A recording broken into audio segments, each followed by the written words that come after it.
Good afternoon, everyone. My name is Ramya Dronam-Raju, and I am an analyst on the chronic disease team here at ASTO, the Association of State and Territorial Health Officials. On behalf of the Tobacco Control Network, I am honored to welcome you to the second and final part of our Town Hall series. Before we get started, I'd like to overview the logistics for this afternoon's virtual session. Please plan to join by Adobe Connect and by the phone line as well for the entire virtual event, as audio is not available via computer speakers this afternoon. This virtual event is currently being recorded, and a link to the recording and slides will be sent to you via email next week.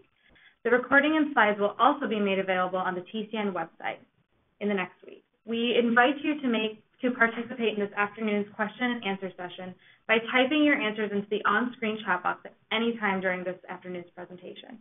Phone lines will be muted for the duration of that call.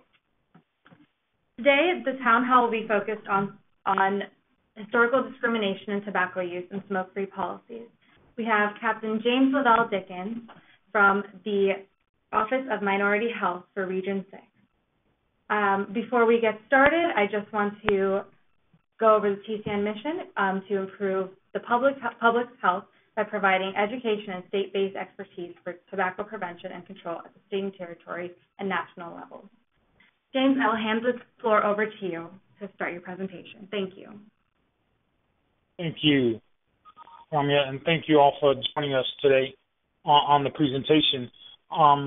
Again, I'm a Captain in U.S. Public Health Service, Senior Program Officer for the Office of Minority Health, housed in Region 6 here in Dallas, Texas. And so, again, a big welcome to our colleagues from around the country. First, I'll go over some of the health disparities, advertising disparities, some of the damning quotes from Big Tobacco, and the investment in the minority communities, or so-called investments in the minority communities, and targeting, as we see in tobacco advertisements. And then I'll follow up with some of our smoke-free policies and provide a few tidbits as we move forward.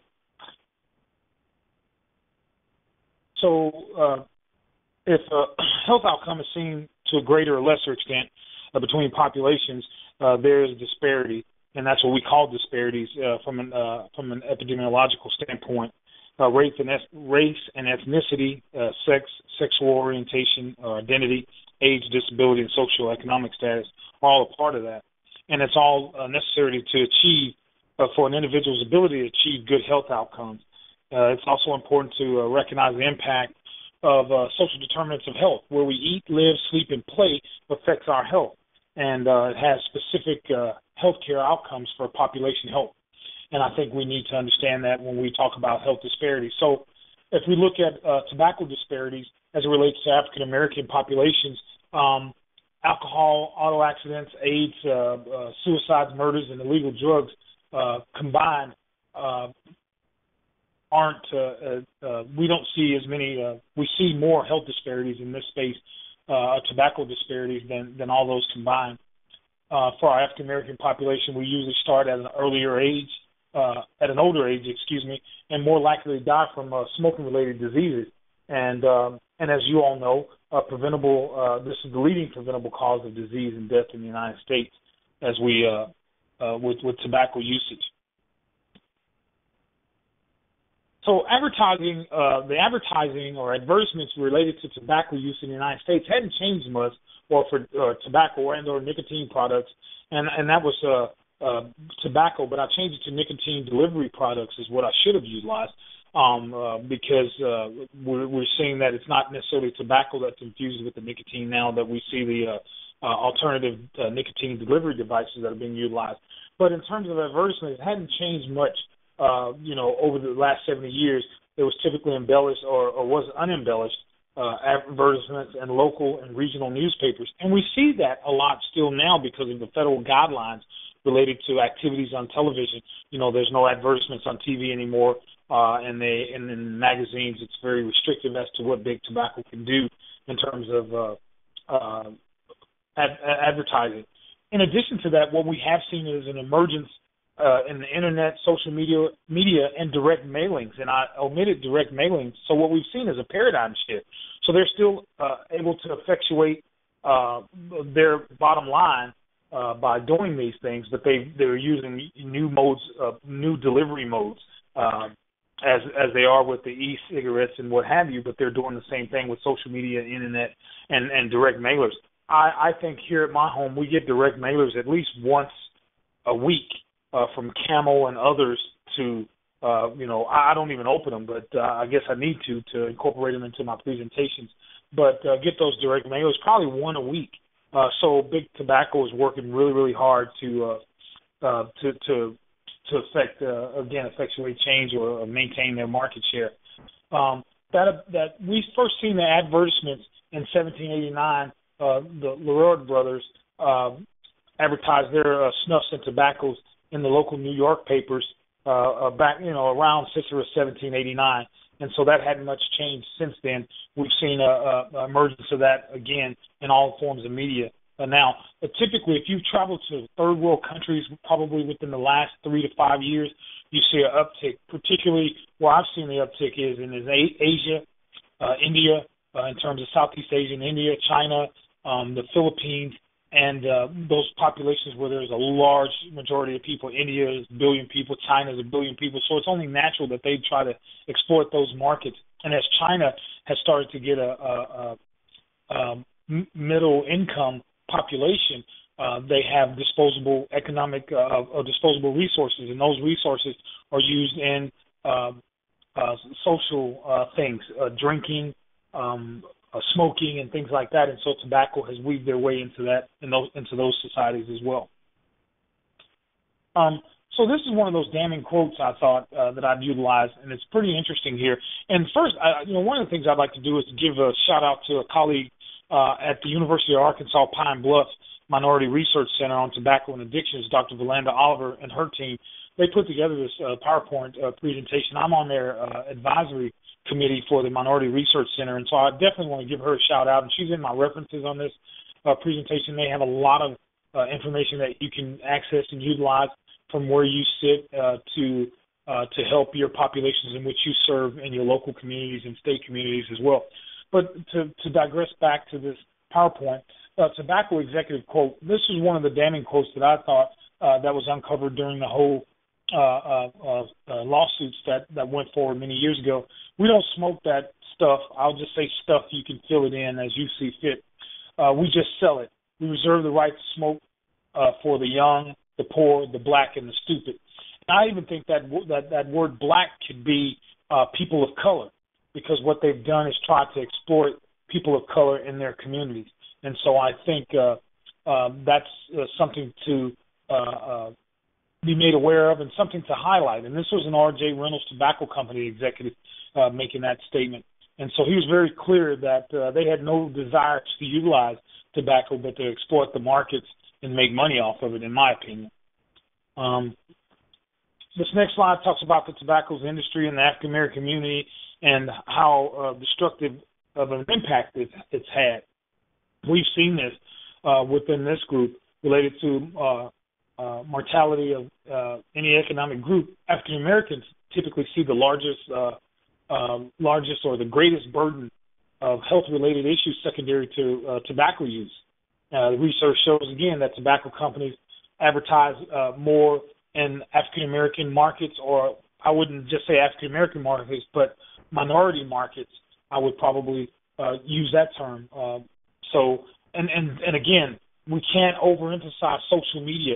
That's the new norm for them. Social media, Twitter, Reddit, their whole chat groups in there about smoking and doing what they do, and the targeting group that they're looking at that influences tobacco use or initiation among the youth who are non-smokers, and it increases consumption among youth who have already become regular smokers. One of the things in my research that I found for this presentation, actually, and it just came across my email just within moments from the Truth Initiative, which used to be they're out of D.C., but they do all things. They were the Legacy Foundation. But the Truth Initiative is all things smoking, educating, and helping people to quit smoking. But this JUUL, J-U-U-L, electronic nicotine delivery device is what I'm calling, or e-cig. It presents itself as it's very deceptive in nature to parents. kids are utilizing it, but it looks like a thumb drive, a computer thumb drive.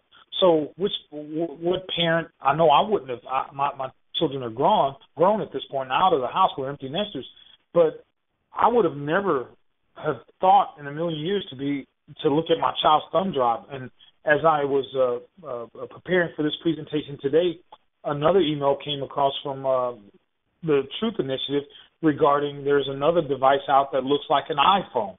So people are getting very creative in their ways to deliver nicotine to young adults. In addition, there's a report in the Pediatric Journal. There was a young lady that started vaping, as it's called, vaping within the last 30 days, and was admitted to the hospital and put on a ventilator because she ended up with pneumonitis or wet lung that she couldn't breathe on her own, and they had to breathe for her until her lungs were not incapacitated and started to heal from the infection that she had in the lungs secondary to vaping. And she was only vaping. She's an 18-year-old female, Caucasian female that vaped for 30 days or less. So again, nearly 80% of all smokers start between the age of 18, and not surprisingly, the vast majority of kids smoke the three most heavily advertised brands. And one of those heavily advertised brands, as we'll talk about, is the Newport cigarette, and that's the brand leader among African Americans in the United States.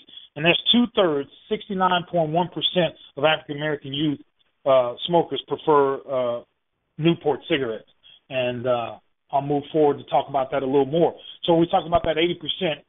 So the three most advertised brands are Marlboro, and that's the most advertised brand, most popular brand, I should say, in the U.S., and about 41%, and then the Newport is the next heavily advertised brand, 13%, but it's mainly advertised or branded for preferred by African American youth.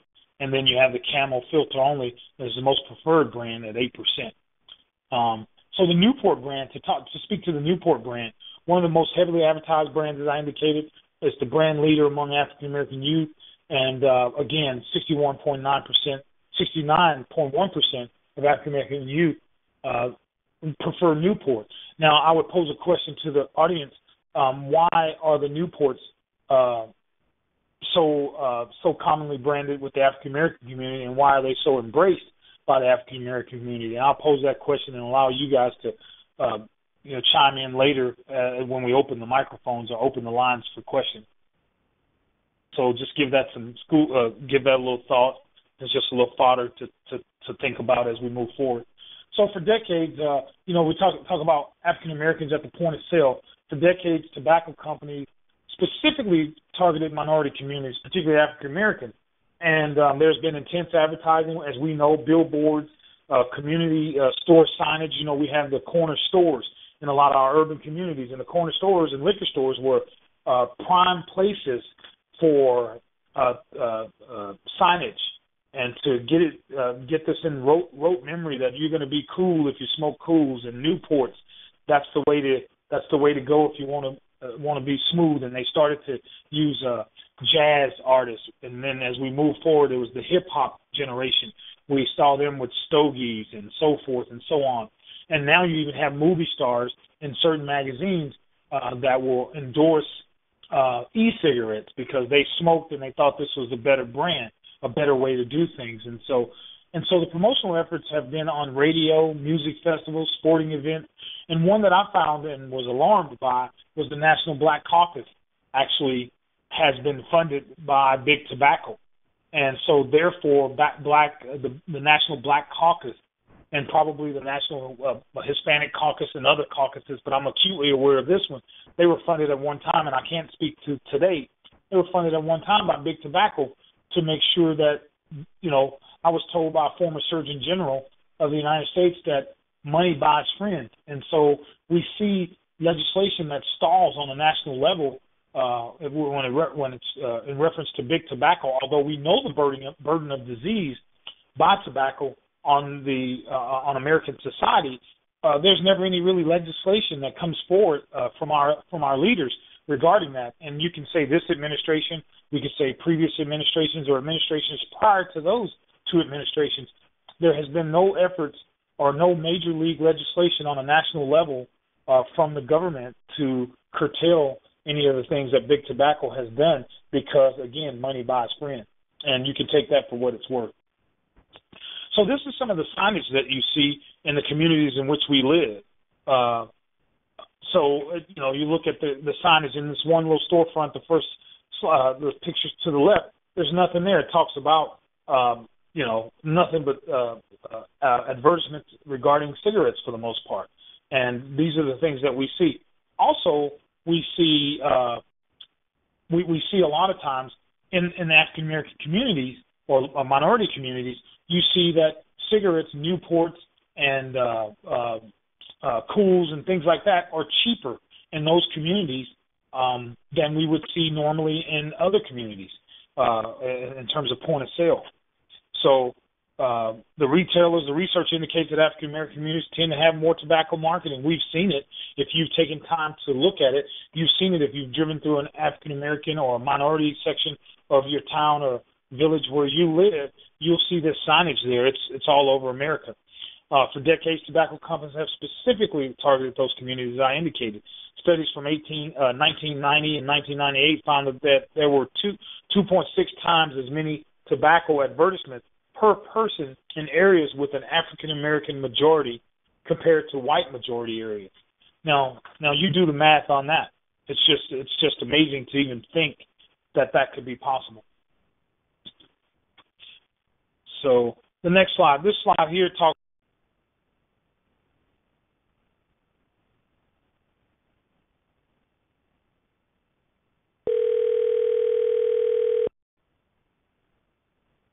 I'm sorry there. I think I lost you guys temporarily. You can go ahead. We can hear you. Okay, great. Thank you.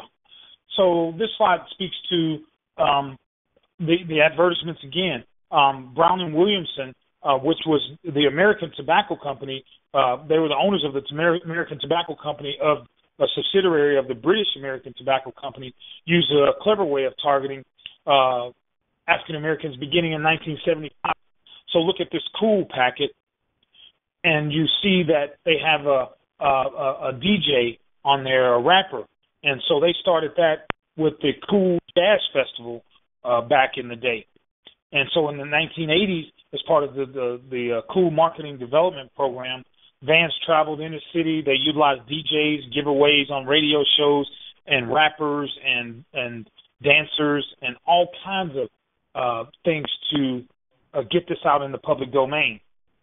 So the Cool Mix campaign featured images of, like I said, young rappers, disc jockeys on the radio, and all kinds of things, purchases, winning things, and so forth. The themes and images, radio giveaways, and music involved were all part of this whole larger plan by Browns and Williamson. And they even created flavors like Caribbean Chill, Mocha, Taboo, and Midnight Berry. These were all ways to influence African-American youth and to attract African-American youth. So the cigarettes were promoted through dance clubs and hip-hop music. And one of the persons that outed Browns and Williamson was on a 60-Minutes special many years ago. It was Jeffrey Weigard. I hope I'm pronouncing his name correctly. It's Wigand. And he was a senior executive, marketing executive for this company, and he realized what we were doing to the community, to these disadvantaged communities. And so he actually spoke out about it. He was a whistleblower and took significant flack for being a whistleblower and in doing that. But it was a great 60-minute special. If you want to go back and get a historical perspective on how all of this come to light, certainly that 60-minute special is out there in the public domain. I didn't use that as didn't include it as one of my references, but if you look up Brown and Williamson, you'll be able to find that fairly easy. Again, targeting African Americans at the point of sale. The research talks about the disproportionate number of retailers in our community, the pervasive tobacco marketing, particularly of the menthol products, and that's what I was alluding to earlier when we talked about the when we talk specifically regarding the Newports and the Cools. So we know that the menthol in cigarettes has an anesthetic or cooling effect to the throat, and it causes the throat less irritability during the time of ingestion of the cigarette or inhalation of the cigarette, or the cigarette smoke, I should say. And during that time, the menthol cools your throat, so you don't get that irritating, scratchy feeling during that time. And so, Big Tobacco has figured that out, and they know that African Americans, typically minorities, like those, and they will cater to that group by doing that and infusing them with menthol. And so that's one of the things that has been a success story in trying to get that, or I should say not a success story, or it's one of the stories that we've tried to use over the years to get menthol out of cigarettes. Because we know that if we could take menthol out of cigarettes, that would aid to the decreased usage of cigarettes as well. And that has not been successful at this time. And nationwide, a greater proportion of African American residents have higher tobacco retail density, as I indicated earlier. So again, talking about the point of sale, certain tobacco products have been found to be priced lower in African American communities, as I indicated, making them more appealing and particularly price sensitive to our youth who are pinching their cent. We know some cities have put tobacco taxes in place, some states have put tobacco taxes in place, and that's all been fought in the legislature as well as legally as well. Most of those have stood the test of time, thank God.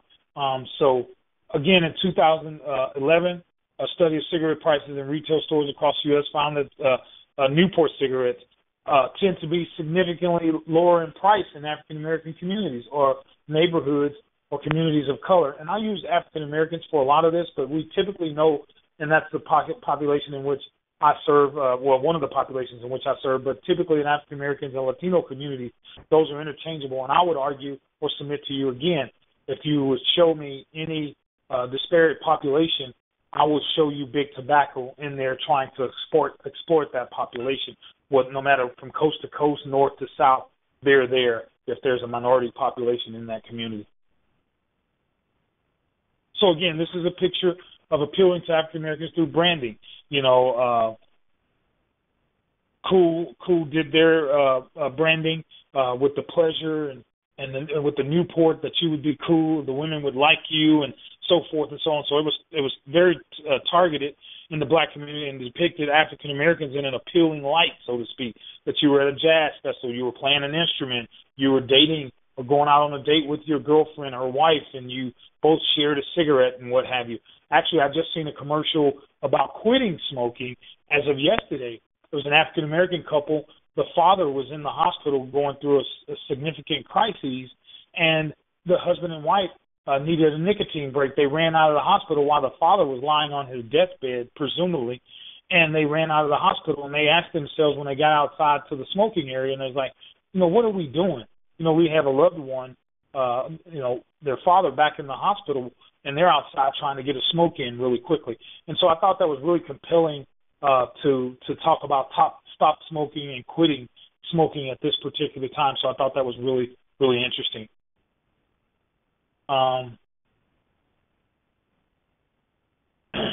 So I'm moving forward here. So statistics on the impact of tobacco. So this was an interesting statistic for me, that $30 million a day are spent on tobacco advertisement. And so that's a big. It shows you the volume of money that Big Tobacco is working with. And so, in terms of what I would recommend for tobacco control to counteract these systematic advertisements are ground roots efforts. They have to be from the ground up. They can't be from the top down. If we expect state leaders, local leaders to do this, it has to be from the ground up. It has to be. I would make it say that it's akin to MAD, the Mothers Against Drunk Driving. They've made significant efforts in getting the the alcohol, the breathalyzers down to 0.08. And so I think that it has to be a groundswell from the ground up to make these things happen. It's not going to be from our legislative bodies that are going to make this happen, because we know that the PAC funding, the PAC funding, the monies that they get from lobbying groups are too large to ignore. And so in not being able to ignore that, it has to start locally. And I'll give you some examples of that here shortly, that where it started locally within Fort Worth, Texas, and other places. Fort Worth, Texas just banned smoking in any public places, at the swimming pool, parks, any public places. And there are other examples of that. So that's where it has to start. One California study found that African-American students are 3 times more likely to recognize the Newport brand. When we talk about branding and the perpetualness of the branding, whether it's on social media, on Facebook or wherever, I'm on Twitter, and I get requests for Twitter all the time for cigarettes, alcohol. Everyone's selling stuff on Twitter now, and they follow you, but I typically don't follow them, or I'll block them. Make a concerted effort to block them. So my last bullet on this slide speaks to Newport is the leading brand of cigarettes among African-American youth ages 12 to 17 and young adults 18 to 25. So we know if we get them hooked early, we got them for life for the most part, because we know that any bad habits that we have ourselves, whether it's watching Housewives of L.A. or sporting events, my wife will tell you that I can't control myself when there's a sporting event or a couple of sporting events on. I'll flip between the 2 or 3 activities that are on television, whether it's golf, NASCAR, basketball, football, whatever. I'll flip through all 3 because that's what we talk about at the barbershop. So in doing so, I have to be prepared, and so I look at all three sporting events, and that's kind of what happens with these. They do that there as well. So. Next slide. Let's see here. I'm off there. Sorry. Statistics in the tobacco.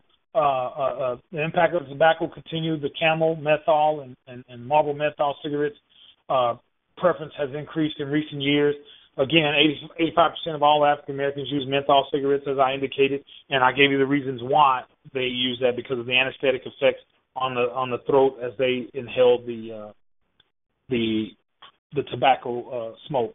And 7 out of 10 African Americans with youth smokers ages 12 to 17 prefer menthol, because again, it doesn't make them cough and gag as normal nicotine and cigarette smoke would. They're able to tolerate it a little bit better. And I thought this slide was very important, and that's why I highlighted this FDA finding in 2013. That cigarettes lead to increased smoking, greater addiction, and decreased success in quitting smoking.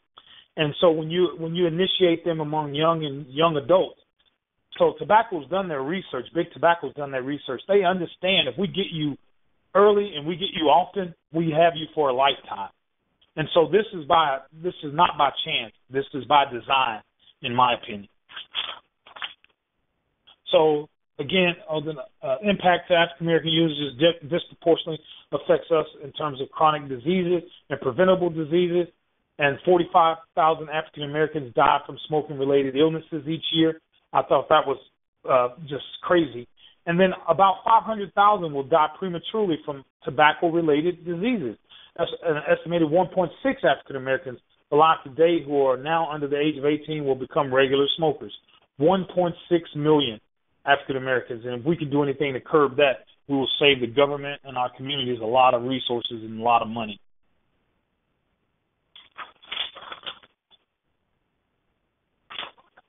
So what can you do as a community to promote smoking? We need to promote smoking cessation, work locally to pass ordinances that modify the advertising environment to promote health, tax cigarettes per package. We need to do that. There's no doubt about that. And we need to look at legislation that limits retail signage in content-neutral fashion. In the stores of the window that I showed you before, it's either advertising alcohol or cigarettes. They don't advertise that we have fresh vegetables or we have, whatever items on sale to help you keep healthy. It's all things that are very destructive for the most part. And there are some retailers that have gone to fresh vegetables and things like that, farm to table vegetables and things of that nature. Retailers should be educated on the laws, provisions, and how to be in compliance, and we should give them the tools that they need to do these things. And Philadelphia has done some work in this space to pass a cigarette tax, $2 per pack locally, but we don't think that there's been anything done with the General Assembly at this time, and I think that's still moving forward. Again, I want to be respectful of your time and give you maximum opportunity to ask me questions, if any. This is my reference list, and again, I wanted to give another shout-out to my partner and colleague, Dr. Valander Oliver at the University of Arkansas, Pine Bluff Minority Research Center on Tobacco and Addictions, where I serve as an advisor, so that's my disclaimer. I serve as a advisor to her team there. And this is my contact information with the Office of Minority Health, James.Dickens at HHS.gov. I can be reached there, or I can put you in contact with the Regional Minority Health Consultant in your region that would be able to assist you there. Also, my regional administrator, Captain Mayron Masudi, who's an epidemiologist by training himself, a research scientist, who's a regional health administrator.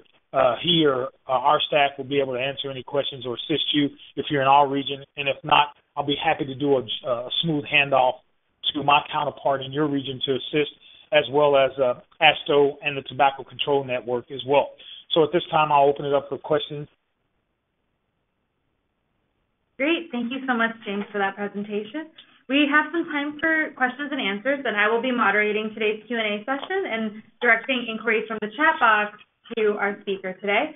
So as a reminder, your phone lines are muted, so please utilize the chat box as we address the questions. James, our first question is, what policy options are available for states or local communities interested in combating the historical targeting of minorities by tobacco companies? So one of those things, again, in terms of policies, work with your local government. I just mentioned that the Truth Foundation just came up with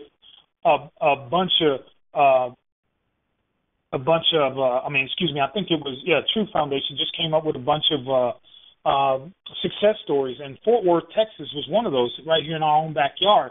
They have started where the legislation, so there was some policy work done in Albany County, New York. The county legislature passed a proposal to prohibit the sale of tobacco products in pharmacies. Now, that's a coup, if you ask me. If you're prohibiting those sales in box store pharmacies and or local pharmacies. So the Fort Worth City Council banned smoking at the city parks, including athletic fields, swimming pools, pathways, train stations, trails, with limited exceptions. There are some exceptions. And the Louisiana state legislature passed a resolution creating a study to a committee to evaluate rates of tobacco-related illnesses resulting from secondhand smoke exposure. And another thing to capitalize off of in New Orleans, there was an effort started in the public health department by a nurse, I'm happy to say, because I'm a nurse myself, a male nurse. And as a nurse, she started a campaign in the city of New Orleans. Guess what? The city of New Orleans is now smokeless, if one can even fathom that. Can we imagine going to Mardi Gras and you can have as much alcohol as your body can handle, I guess, and I'm not advocating that by any stretch of the imagination. But what you're able to do there is do it in an environment that you don't have to worry about secondhand and or firsthand smoke.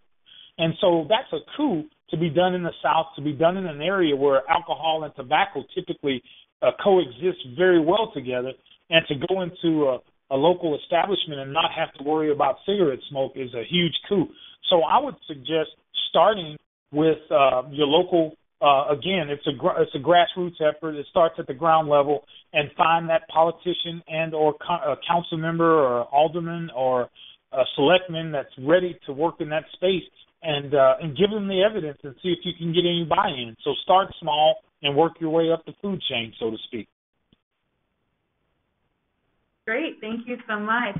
For our next question, I think you touched on this a little bit during your presentation, But what do you recommend that state tobacco control programs do to counteract the systematic injustices in tobacco advertising? Yeah, so I think there's a number of things. Again, the education piece is the biggest piece, but then find those advocates within the community to create alliances. Because if you think you can go at it alone, you're wrong. Anything that's done, you ask the folks at MAD, you ask the folks in other spaces that have gotten this stuff done, and then use your exemplars, the folks that have been able to affect change in their communities. Don't be afraid to reach out to them and copy what they're doing. And you know what? You know your area better than I. So it may work, it may not work, and you may have to throw Jell-O against the wall and see what'll stick, which means you'll have to do it a few times. You may not be able to get it right off the bat. So, but if you're hungry and you want to do this and you think there's a need within the community, find the folks that are aligned with this issue and create a coalition. Your pastoral counselors, your pastoral coalitions, your public health departments, your mayors, your city council members, clergy, the school board, coaches. You know, if there's a coach in your community, we had a Dallas County, Tarrant County here in Dallas, Texas, Fort Worth, Texas. We had a big issue with flu-related deaths. So one year what we did is we got the coach from TCU who had small kids and understood the importance of vaccinations, and he got his whole team vaccinated. So all the players on the football team were vaccinated, but they were our exemplars for vaccination. So you find who your exemplars are in the community and leverage that, but don't leverage it alone. And I think that would serve you much better, in my opinion. Great, thank you. Our next question is, how can state health departments and HHS regions work together to promote health equity through tobacco control? So that's a great question. So tobacco is in our portfolio within HHS, and it has been in our portfolio in the Office of Minority Health. And so I would encourage our colleagues that are listening to reach out to our HHS offices or reach out to me directly, and I'll try to do, again, a gentle handoff and you all as well. But there's advocates in each state for tobacco, for immunizations, for a lot of different chronic diseases. And so reach out to your state chronic disease partners, and they can tell you who the federal partners are. Or you can come to the federal partners, and we can tell you who the state partners are in those spaces. But tobacco has been, and I'll give you another piece of legislation that passed a few years ago. Arkansas had a big issue with secondhand smoke with minors in the vehicles. Well, they passed a law, got a law passed finally, that if you smoke with a minor in the vehicle, that's a ticketed offense. And so changes like that have taken place as well. But I would encourage you to reach out to your federal partners, whatever agencies. So our Office for Women's Health work in this space with pregnant women. Our Office of Family Planning works in this space as well. Office of Minority Health, as I indicated, and the CDC. The CDC has a wealth of information and alliances and partnerships, so they can tell you how to work with ASTO, how to work with your tobacco control networks, and what has worked in the past, the campaigns and things that have worked in the past that have been helpful. So I think those are spaces that you can explore as well. Great, and I think this is going to be our last question, and it's two parts. Okay.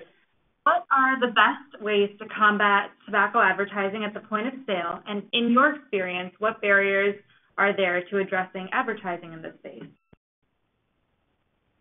Well, the combating the tobacco advertising at the point of sale is a tough one because you're working with local merchants, and local merchants are looking at the bottom line, which is the almighty dollar, unfortunately. And so sometimes you can appeal to them directly, but again, I think the best way is to reach out to your council members locally and gain traction there.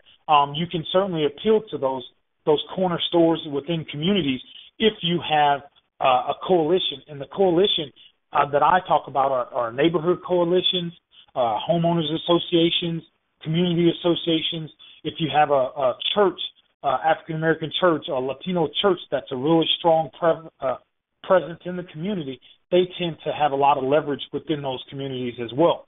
But I would say if you did something like that and you had stores that are willing to go into that space or take that journey with you, then you can use them as an exemplar and show that your sales don't go down necessarily because you don't have tobacco and alcohol advertised in the windows every day, all day, 365 days a year. And you said, in my experience, what barriers are there to addressing advertising in this space?